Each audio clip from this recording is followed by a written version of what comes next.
Well, believe it or not, it is 9 weeks until kickoff for Michigan State football. So here are 9 random thoughts ranging from what are we feeling good about, what are we feeling not good about, and yeah, sure, some kickoff talk too. Let's go. You are Locked On Spartans, your daily podcast on the Michigan State Spartans, part of the Locked On Podcast Network, your team every day.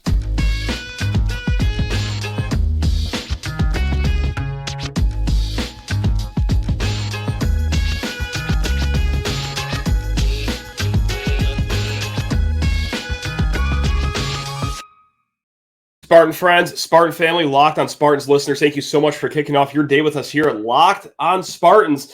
That's right, your team in green and white, well, 3 days a week in June and July, and then we will hit it once again 5 days a week in August. So thank you all to our everyday listeners out there, especially you, Jude Santos. That's right, shout out to our guy, Jude, but also, hey, thank you all so much for tuning in, listening. Please rate, review, and subscribe to the podcast or YouTube channel. You ever want to reach out? LockedOnSpartans@gmail.com. All right, housekeeping's over. Let's get right into the mix here. And gosh, first and foremost, holy smokes, 9 weeks? June's already done. Like that Simeon whiskey will be smelt on the parking lots here any minute now. This summer is flying by. But that's not my first random thought. No. My first random thought for this upcoming season is that no, it's not a hot seat season for Mel Tucker. It is going to be a very telling season. No doubt about that. There is no question of we're going to get a lot from this upcoming season, but I just want to squash that right off the top. That might be my biggest pet peeve this offseason is anyone saying that this is a hot seat season for Mel. And I get it. 5-7 wasn't a lot of fun last year. He did just sign this mega contract worth a lot of money. Okay, that's why it's not a hot seat season. So I just want to get out in front of this right now. And you know what? It's a lot of opposing fans saying this, for example. And that makes sense. I don't claim to know every detail of James Franklin or Ryan Day or Jim Harbaugh's contract, but it's the MSU fans that say, oh boy, he could be fired if it doesn't go. Grow up, everyone, okay? That's a big contract he just got, and also the buyout on that contract is whatever he is owed. So no, they are not going to spend $75 million to let go of Mel Tucker should another 5-7 season happen this year. So let's just get that out of the way. But still, a very telling year. There is a good contingent of people that say, hey, you know what? 2024 is going to be the litmus test of what we can see in Mel Tucker because, well, that means his first recruiting class that wasn't the COVID class that was almost entirely recruited on Zoom. These kids never visited campus. They hardly, if ever, met face-to-face. Weird circumstances around that one. We'll give him a mulligan. By 2024, okay, they're going to be juniors at this point. So even though his first true class is only true sophomores, you got to start seeing something here. Look, Mel Tucker knew what he had when he walked into that football building right when he touched down in East Lansing. It wasn't just out of boredom that he cut ways with, 25 people to the transfer portal right off the bat. Look, the roster was not up to Big Ten standards right off the bat, but it is getting there, okay? And by way of what he did in the transfer portal, sending kids into it and taking kids out, this is now a team that shouldn't have talent gaps like we've seen last year. Sure, talent gap against Penn State, Michigan, Ohio State, Washington. Yes, there's going to be a talent gap against those teams I just named. There should not, under any circumstance, be an excuse for talent gaps, though, against your Marylands, for example, your Indianas, your Minnesotas, your Nebraskas this year. There's going to be a handful of games where Michigan State's talent at this point should be right up to par with each other. And if you're not winning those games, we could start having conversations of if this is really going to work out in the long term. I think that we're going to get a lot from this year. A lot of other people think it's going to be 2024, but yeah, it's another big year for Sparty coming up this fall. Now, hey, what am I most excited about this season? This is random thought number 2. What am I most excited about? Stop me if you think I'm getting a little ahead of my skis here, but this might sound crazy if you've watched Michigan State football the last few years, but I truly think this could be a top 5 defense in the conference. I think that this could be a defense that's in the upper third of the conference. This is going to be one of the best fronts you will find in the Big Ten with guys like Simeon Barrow, Derrick Harmon, Tumisi Adelaide, Chris Bogle, Avery Dunn, Jalen Sami out of Colorado as well. That's just on the defensive line. And also with more depth too, Jarrett Jackson, Dre Butler, Maverick Hansen, Alex Van Sumeren behind those guys. And we all know how important depth is on defense. If you watched even one Michigan State game last year, you know how important that can be. But it's also the linebackers as well that are going to make this front a great run-stopping unit. What are Cal Haladay and Jacoby Windman brilliant at? Stopping the run. That's right. North and south, getting in those lanes and stopping the run. I think that this is going to be a great run-stopping unit. And also, when we talk about the pass defense, which we've talked about a lot for the wrong reasons in the last few years, some of it, not all of it, comes back to the pass rush. Hey, you know what? You know what really doesn't help a cornerback or a safety in pass coverage is giving the opposing quarterback about what seems like 30 minutes of time behind the pocket so the receivers can improvise routes. Like, yes, there are some moments that we've seen in years past where the cornerback is not even in the same frame as the receiver catching the ball. That could be offered up to a lack of pass rush. Michigan State, healthy Chris Bogle back. Again, the whole defensive line we just talked about. Plus, hey, if you want to have faith in true freshman Andrew DePape by Job, more power to you. Those are two talented kids as well. The pass rush should be a little better. Also, hey, I'm just going to keep leaning on this adage until I'm either proven right or proven wrong, which will be some point at the end of the season. Who remembers the fun Pat Narduzzi days here at Michigan State? Really strong defenses here for our Spartans. It was fun times. Not in his first 3 years under Mark D'Antonio there. It was average at best in those first 3 years under Pat Narduzzi. The fourth year is really when the system started to get ingrained with all of the players. Hey, would you look at that? It's Scotty Hazelton's fourth year. Sometimes it takes some time, especially when it's that drastic of a change from its system, new personnel as well.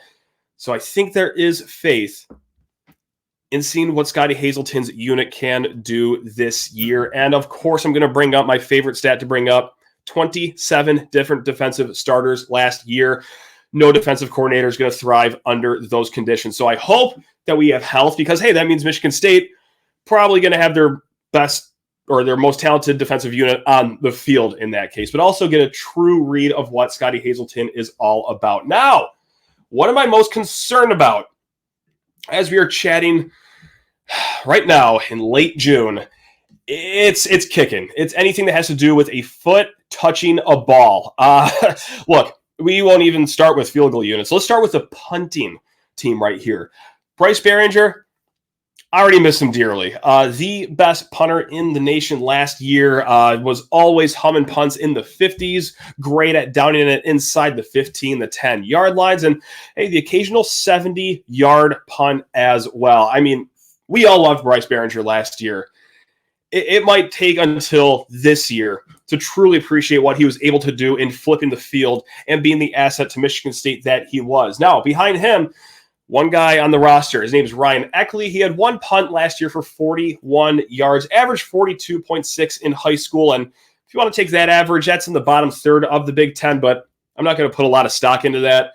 This would be his second year on a college campus with proper coaching, proper strength regimens as well. So who's to say what Ryan Eckley will look like? But man, massive shoes to fill in the punt game, which is going to be an underrated storyline going into this season. I know that punting isn't the flashiest thing in the world, but I think we're going to learn how important it really was last year. Now, kicking, field goal kicking. It looked like every single time the unit trotted out to attempt to kick, it looked like the Buick field goal challenge between the third and fourth quarter. It was abysmal last year, but you already know this. So our options this year now, that Ben Patton is out of here and Jack Stone also out of here as well. Steven Rusnak, who in his career, 5 of 6 on point after attempts, aka extra points, and then 0 for 1 on field goals. I believe that missed field goal was at Purdue. He had the cast on his arm. Weird circumstances for old Steven Rusnak, but also Jonathan Kim, the transfer from North Carolina, powerful leg. Kickoff specialist for the Tar Heels, but he transferred out because he wanted a field goal kicking opportunity, which is great. That's awesome. Strong leg. Again, we'll talk about him more later this episode, actually. The only problem is his experience He's made one extra point, and that was 2 years ago. So, look, a bad kicking room, you saw it last year, changes everything, and not just in the win-loss column. It changes the play calling, right? Like when it's 3rd and 6 inside the 25-yard line, instead of going for a first down, knowing that you have 3 points in your pocket, go for an aggressive play call. It was almost like they were playing, all right, let's just try to get in 4th and short so maybe we could run the ball, get a first down. And, oh, yeah, one problem was all that too. Michigan State wasn't great in short yardage running situations either. It was just a total calamity, but kind of all started with the kick game and just a completely unreliable feeling that you had. And not just us, the fans, but the coaching staff as well. We're going to get more into the thoughts here. Hey, we got 3 down, 6 to go. But first, need to talk your ear off about FanDuel Sportsbook, the number one sportsbook in the land. Folks, take your first swing at betting MLB on FanDuel and get 10 times your first bet amount in bonus bets up to $200. Hey, you know what? It's pretty easy. Just bet $20. You will land $200 back in bonus bets, win or lose. That's right. That's $200 that you can spend on everything from the money line, the over-under, who's going to hit the first home run, just the money line after 5.5 innings, over-under on strikeouts, alternates. They have so many MLB bets, it almost makes my head spin at FanDuel. And it's all on an app that's safe, secure, super easy to use. And when you win, this is my favorite part of FanDuel, you get paid instantly. You are not waiting around for days at a time, waiting for Mr. FanDuel to pay you. That money is going straight to your account. So sign up today and visit FanDuel.com/lockedon to get up to $200 in bonus bets. That's FanDuel.com/lockedon. It's FanDuel, official partner of Major League Baseball. Now let's get back into my random thoughts here as we are, once again, can't believe it, 9 weeks away until Spartans versus Chips, Friday night, Spartan Stadium. Now, I feel good about the defense. I feel not so good about the kicking. What do I have absolutely no feelings about? Like, what am I just at a total loss? The receiver core. Now, look, I know that maybe I just, on a baseline, shouldn't feel good about the receiver core because, hey, well, everyone wave goodbye to Jaden Akins. He's off to the NFL in the second round. And, oh, hey, you too, Keon. We'll see you later. Good luck in Tallahassee, I guess. And those are 2 really talented receivers. However, coming back, one of my favorite players, Mr. Reliable, Trey Mosley, the sure hand guy, great at those stick routes, underneath routes, all of that good stuff. But there's a lot of other names that we're hearing some good buzz about in the offseason. Guys like Jaren Glover, young kid. Christian Fitzpatrick, big-bodied receiver, 6'4". Didn't play a lot last year because of injury. Tyrell Henry, really shifty guy. I think he'll do great in those underneath routes as well. Antonio Gates Jr. as well. Alante Brown, Montori Foster, he has some good starting experience as well. But, man, we just have not seen them by and large, like a lot on the field in actual action outside of like the open spring practice. But I do have an optimism with this group. Now, to the level of like what Jaden Reed and Keon Coleman were, I'm not going to get that ahead of myself. But I think by committee, each of these guys offers something different and something positive, something that's a plus to their game, where I think that we should be feeling okay about the receivers. It's just I battle against the logic of, well, yeah, Reed and Keon are out the door. Like, how good can you really feel about it? So, again, we might have to wait until it's the end of September to have a really good feeling about how we feel about this receiver core. So, stay tuned, man. Stay tuned, boys and girls, because there's a lot of question marks going into the season. Besides, like, who's going to start at quarterback? I think that's going to be the biggest one. Now, random thought number 5. I'm going to get like philosophical here. This is what I do when I just stay up at night staring at the ceiling. I've been asking myself, what's the biggest lesson I learned in this off season? And no, it's not like the transfer portal comes for everyone and anyone. You know, like with Keon and Peyton leaving at midnight of the spring transfer portal window.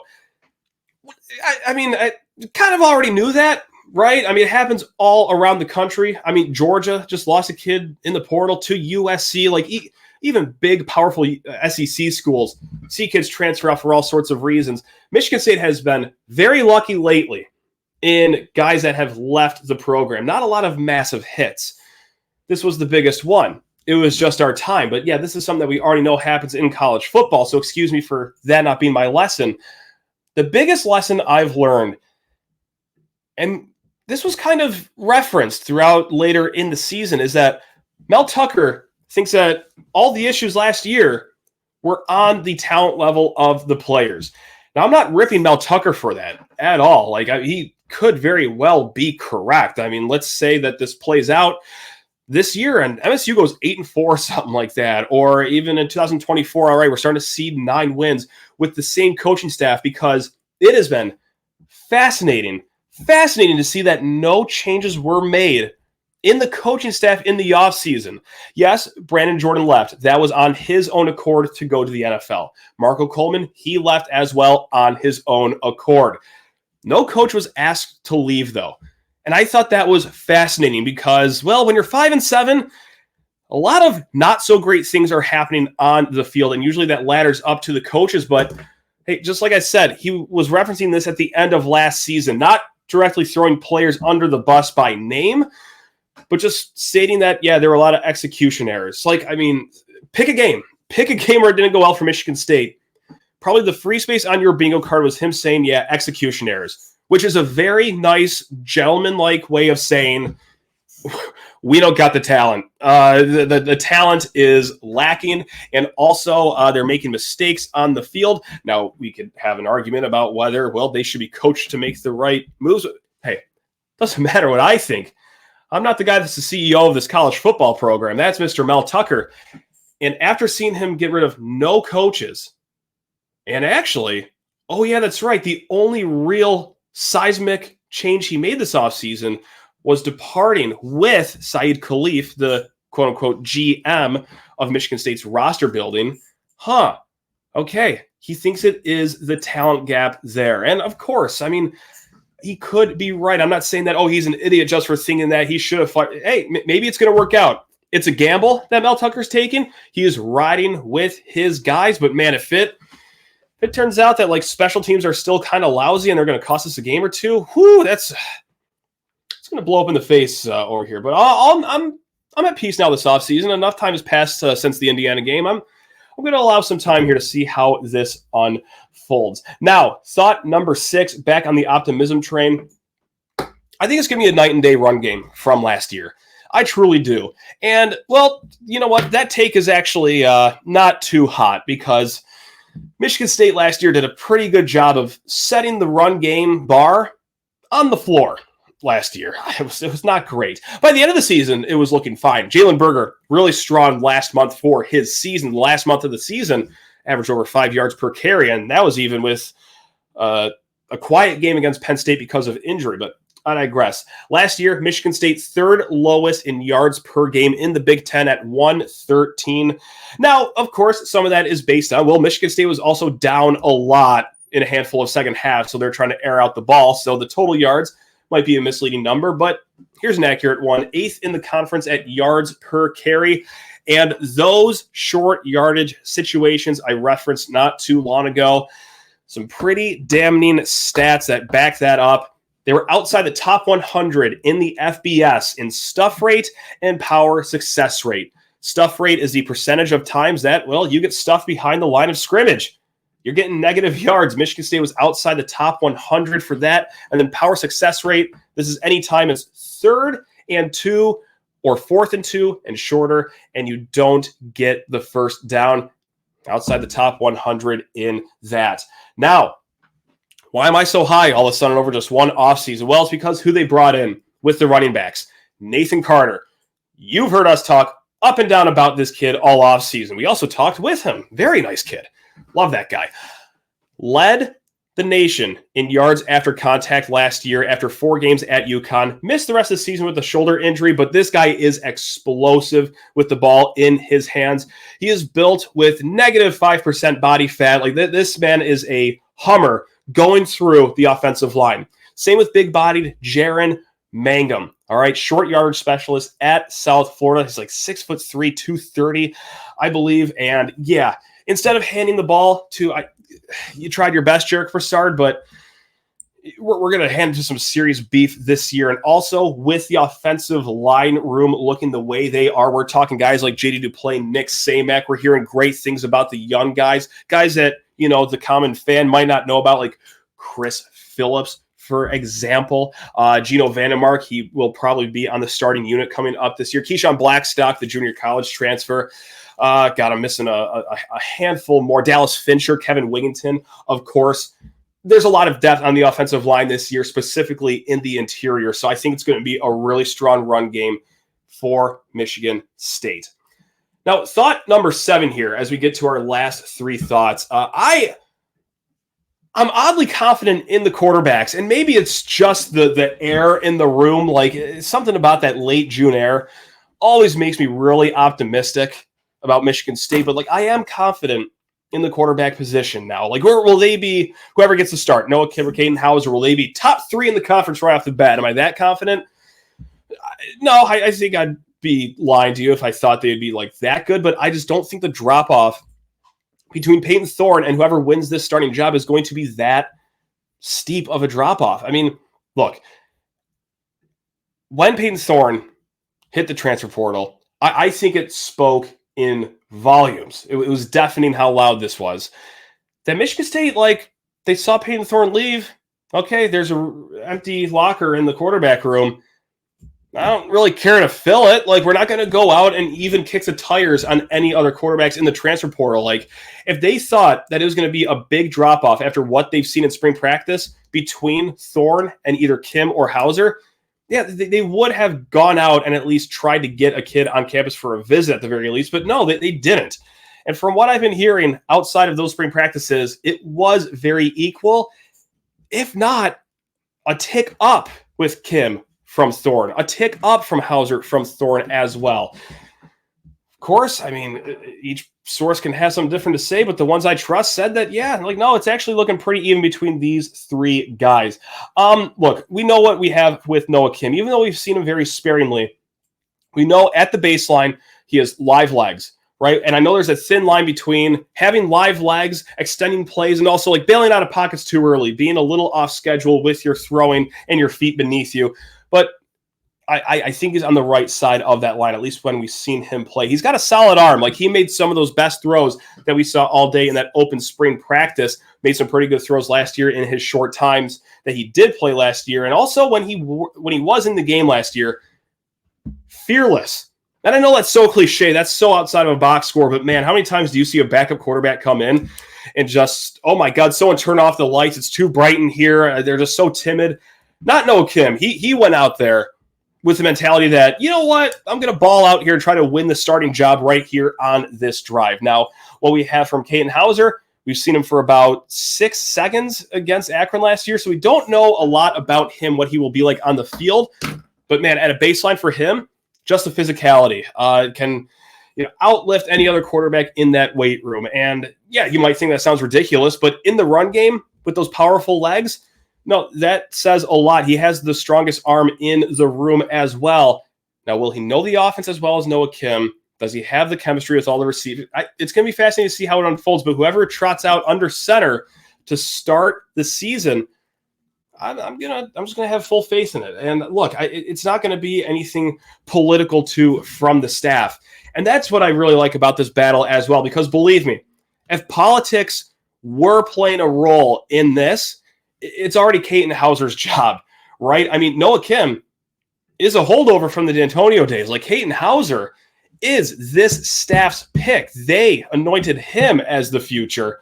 So the fact that it is this wide open, it is this neck and neck, and the staff is saying going into summer, it's Caden's. Good job. They're being very honest with themselves about it. They're being very real, not political, which I also like as well. Now, number 8, this is going to be the most random thought out there. Kickoffs will be a game changer this year. We talked not too long ago with Maxwell Klitsky about kickoffs, very briefly. And after that conversation, I left it the rest of my night just thinking about kickoffs. And it is the most mundane play in football. You probably missed a lot of them because, hey, it's time to go to the bathroom. It's time to get up, grab a beer if you're at home. It's time to get a melting moments. If you're at Spartan Stadium, who needs the kickoff? I've been guilty of that many times. Well, here's what you missed last year if you missed a lot of kickoffs. 13 touchbacks on the season for Michigan State. That's second worst in the conference. Poor Northwestern had only 8 touchbacks all season. That's very hard to do. Now, when you're not kicking touchbacks, that lets the team return the ball. Michigan State had 633 return yards against them last season. That was second worst in the conference. Now, who was worse in the conference? It was Ohio State. They had 700 return yards against them. Now, before you laugh, before you think that we just got to win against Ohio State in some weird stat like that, hit the pause button really quick, because Ohio State almost had double the kickoffs Michigan State had. We almost saw as many return yards in half the kickoff returns that Ohio State saw this season. Now, Ohio State's kicking off the ball a lot more because, well, their offense, more games than not, scores, it seems like, every time down the field. But yeah, this is a long way of saying that kickoff returns killed Michigan State. You want to shine an example of that? How about the Indiana game last year? Third quarter, Michigan State's up 17 points, and okay, that lasted about 11 seconds because we just gave up a kickoff return for a touchdown, and great. Well, it's only a 10-point game against the Hoosiers. How bad can this turn out? Yeah, that's how bad it turned out. So how are we going to remedy this? It's Jonathan Kim. It is a total I will scratch your back, you scratch mine pairing with Jonathan Kim at Michigan State football. Jonathan Kim, he wants to kick field goals. Sure. The bar is beneath the floor for field goal kicking. Come on up. Let's give it a shot. How could it go any worse than last year?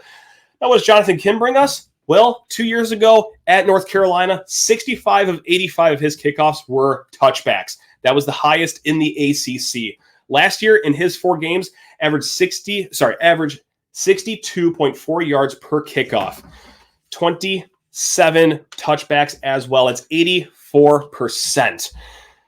Yeah, that's going to be important. That is a stark difference from what we saw in Michigan State last season, where, hey, we're just going to have maybe 1 touchback a game. It's going to be open season for all the other return men out there in the Big Ten. And yeah, if you got a guy that could just kick it out of the back of the end zone, don't even have to worry about it. It's great. It's delightful. So yes, I think this Jonathan Kim thing is incredibly underrated. Maybe we're just going a little too into the weeds here on this offseason talk, but I really think that this could be a very, very subtle change that's going to make a big difference for Michigan State this upcoming season. And thought number 9, you know what? We opened up the mailbag not too long ago on Twitter, Sheehan_sports. Also, hey, feel free to send them over at lockedonspartans@gmail.com. And this sets up a brilliant bow to this episode with this question from Gray State fan.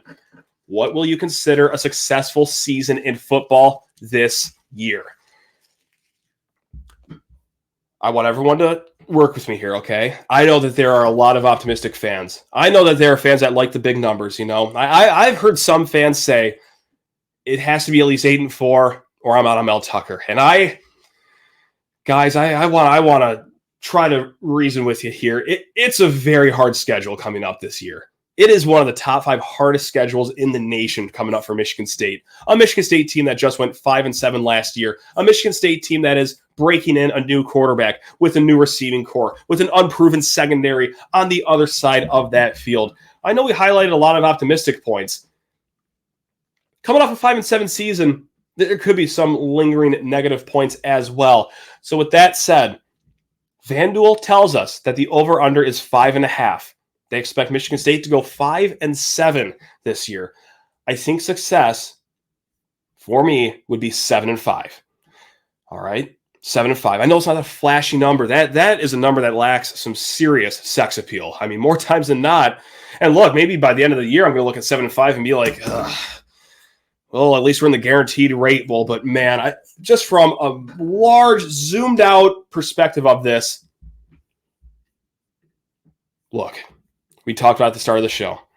Mel Tucker's true first class. They're still true sophomores.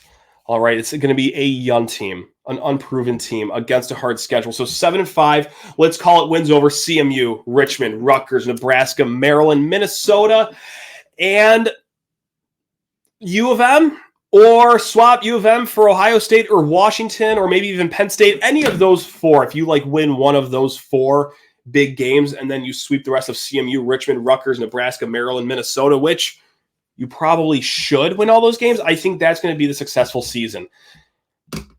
Now, can I be talked into 6-6 if it's like against Central, Richmond, Rutgers, Maryland, and then you win 2 of the Big Four games, like you beat Michigan at home and you beat Penn State? Sure. I mean, that means that you're losing an underwhelming game against Nebraska probably, or Minnesota, but at least, unlike last year where you're getting absolutely pile-drived against those really good teams, you're actually beating 2 of them, so you do have random flashes of greatness in there. I guess I could be talked into 6-6 as well. But yes, it just has to be a bowl game. 7-5 if it's where it's at. 6-6 if you want some wonky things in there. But yeah, here we go, guys. 9 random thoughts. You know that we're going to have a lot more thoughts leading off to kickoff. Be back on Monday. Hey, this weekend, we got some commitments coming up. Maybe they're to Michigan State. Maybe they're not. Tramar Harris, wide receiver. He will be announcing his commitment on Friday. And then over the weekend, Justin Denson, safety out of Rhode Island. He will be picking between the Spartans, Oklahoma. I think Alabama's on his list. Florida. We could have 2 commits. We could have 0. Stay tuned, though. And also, our guy Chase Glasser of Spartans Illustrated joining us as well on Monday. We're going to send you in the 4th of July on a hot note. But until then, enjoy your weekend. Love you all. Go Green.